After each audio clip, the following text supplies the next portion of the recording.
ગુજરાતીઓ મીઠા હોય છે એટલે બીજા રાજ્યોના લોકોને કોઈ તકલીફ ના પડે આ નિવેદન આપ્યું રાજ્યના સીએમ ભૂપેન્દ્ર પટેલે અમદાવાદના હાસોલ ખાતે હિન્દી ભાષી મહાસંઘ દ્વારા આયોજિત ફાલ્ગુન મહોત્સવમાં મુખ્યમંત્રી ભૂપેન્દ્ર પટેલે હાજરી આપી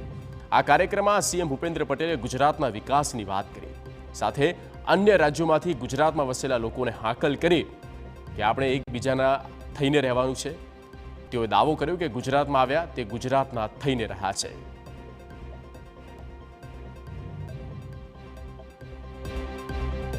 હમણાં અહીંયાથી ભાઈ કહેતા હતા કે ભાઈ મુખ્યમંત્રી આપણા અને તમે અમારા અને અમે તમારા એ ભાવનાથી જ આપણે આગળ વધવાનું છે પણ ગુજરાતમાં તમને ક્યાંય એવું ના લાગે કે તમે પારકા છો બધાનો વ્યવહાર ગુજરાતીઓ બધા મીઠા હોય એટલે તમને એમાં તકલીફ પડે એવું જ નથી ગુજરાતમાં જે આવ્યો એ અહીંયા આગળ ગુજરાતનો થઈને રહ્યો છે અને અમને પણ આનંદ છે કે બધા સાથે મળીને આપણે આગળ વધી રહ્યા છે।